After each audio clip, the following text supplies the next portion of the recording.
Day one of the build, and we're a half hour into the project already. So of course, first part of the Redneck roller coaster project is tear down.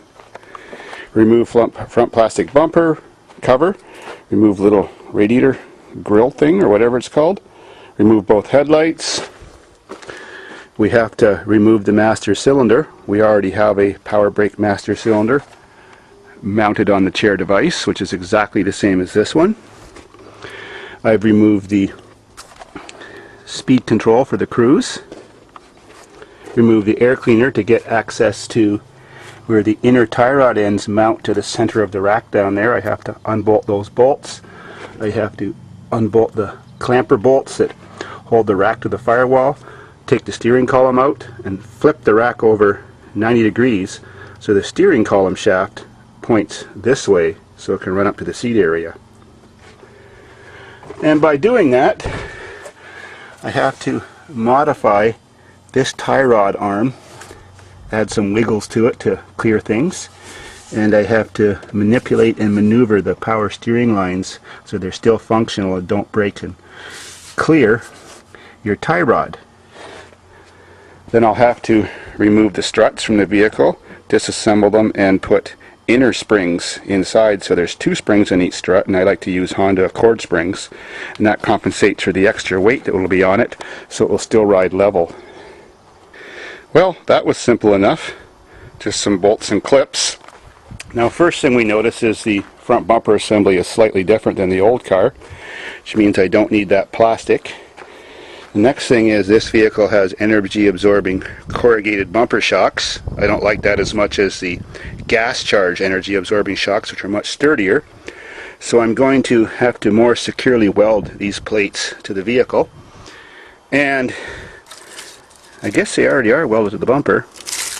And I'll have to decide whether I'm going to use this bumper or the very similar bumper that I saved off the old car. Well, now to crawl under the dash and start removing the steering column and bolts that hold the master cylinder and brake pedal assembly on, and the cover for the gear shifter area so I can remove the gear shifting cable from the console shifter. One more thing to mention. Unfortunately, it doesn't have the faster 2.4 motor, but this is the venerable 2.2. The only things that go wrong with them is water pumps and head gaskets. So this is exactly like the last car I had. So that's good enough for me. Everything should work exactly the same.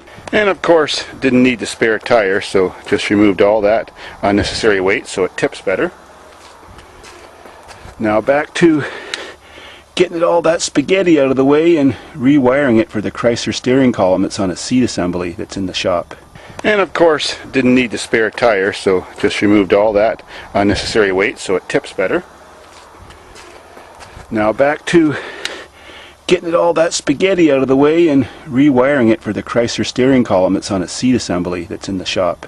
Well, we're deep into cutting wires, but that used to be from the remote starter it had on it. So, got the steering column almost out, just one more bolt. Hey! Hey! I didn't hear you coming! This is the only car you can sneak up on somebody. That's for sure. Wow! Sure is quiet. We'll probably sell the catalytic converter for more than we paid for the car. Yeah. Who needs steering wheels at Dave's farm, eh?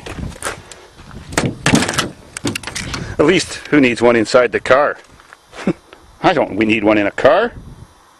Next, who needs brakes inside your car, or a gas pedal, or anything like that?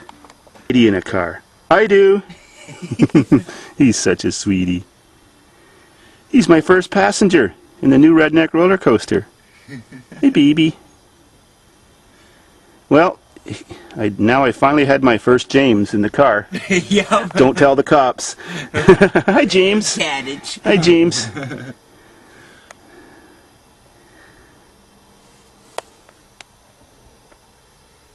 Peekaboo.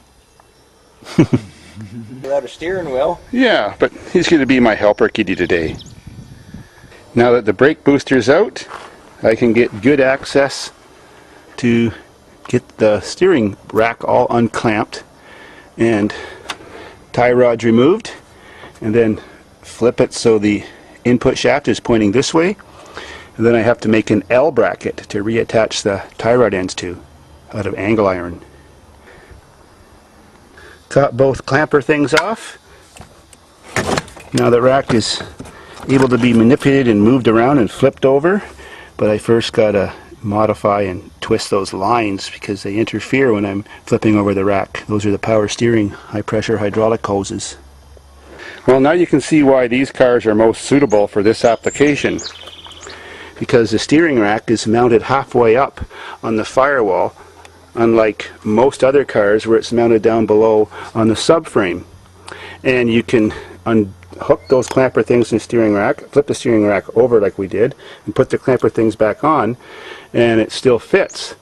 So it's got this rubber U-jointy thing here, so that'll adjust to any angle I need to run my steering shaft out to my contraption. And now I have to custom modify the long tie rod on that side a little bit. This side needs no modification. I just need to make the angle L bracket now to reattach the tie rods to. Simple as that. And this totally clears the transmission and all the workings under the hood to run the shaft out. I just have to cut a slot in the hood like the last car. Oh, this motor's got gremlins. And he got there all by himself. He just came from underneath the car. He sure is a good kitty helper. He's well trained, right, Rick? There he is. How's my adjust that carburetor. how's my throttle body doing? Any problems with the flow?